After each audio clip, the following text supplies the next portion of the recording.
let me get to the point and say that yes, I am aware about this particular pasta and its use of the blood and gore cliche.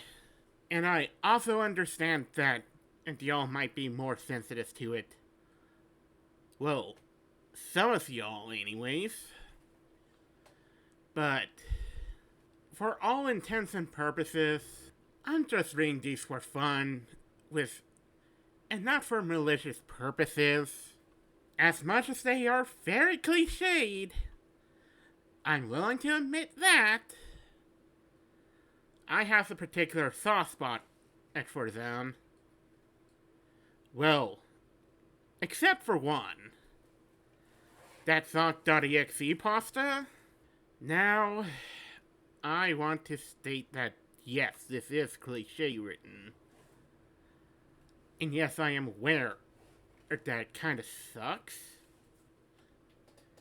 But this is fucking Family Guy, y'all. Not fucking Sonic. Either way, I hope you all enjoyed the story as much as I have. Even though it would be way too edgy for everyone. Even for a Family Guy episode. Episode 44 of Creepypasta Narrations. Today's story? Family Guy Episode X, also known as The Black Dawn, by Ben Martinez. Content warnings, blood and gore, along with mentions of self-harming and death, too.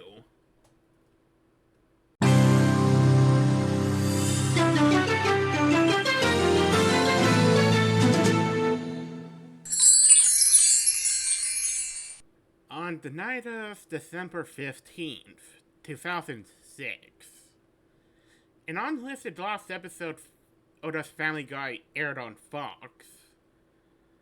It was originally produced in 2006 as a Halloween special for season 5, but it was cancelled and shelved because Fox thought it was too disturbing and frightening. They were right. No one knew this episode existed until it aired. The reason for why it randomly aired unannounced is unknown. It was rumored to be a complete accident. The episode was entirely in black and white. Had terrible quality, extremely bad audio, and the animation was done horribly. When it came on, the Family Guy theme didn't appear. Instead, just a black screen and awkward silence.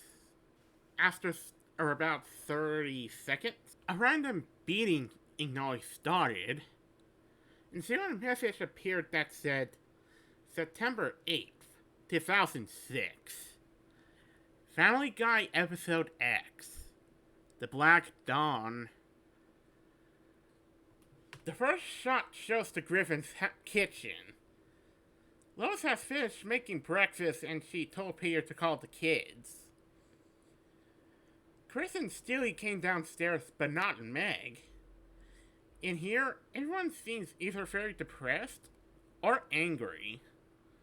And Brian oddly sits in the corner of the living room and doesn't talk. When Peter goes upstairs to get Meg, he sees her naked, cutting herself and drinking her own blood. He calls her name, and she starts running towards him and slits his throat. Pretty soon, Peter dies and Meg shoves him in her closet. The family hears Peter fall onto the floor and rush to see what happened. Then Peter falls out of the closet because Meg didn't do a good job putting him in there. The family is in shock, and Lois starts heavily sobbing. Meg then grabs an axe hidden under her bed and chops Lois's head off. She takes a bite out of her head. Stewie and Chris run downstairs to escape. They try to warn Brian, who's still sitting in the corner of the living room. He just ignores them. When they call him again, his head turns all the way around and he has a very creepy smile on his face. He looks possessed. He then tries to attack them. He chases them to the kitchen and Stewie grabs a knife and stabs him in the heart. Chris appears to be upset about what Stewie did, but he tells him he had no choice and quickly forgives him. Meg comes downstairs and chases them outside. They go and hide in the Swanson's house. They tell Joe about the situation. He then tries to deal with her, but she chops him with her axe and does the same to Bonnie. Chris and Stewie escape through their basement. A few days later, they come out and see nearly everything has been destroyed. They find a newspaper and find out a virus broke out and the zombie apocalypse came. They stand in the middle of the road where there's nothing but dead silence. They then see Meg and several other zombies, including Peter and Brian and the neighbors, charging towards them. They also find a chainsaw lying on their front lawn. Stewie grabs it and starts killing zombies with it. Meg is the only one left still alive, but Stewie sees that Chris is killed by the zombies, with his face seen off. Stewie gets distracted by this and then gets killed by Meg.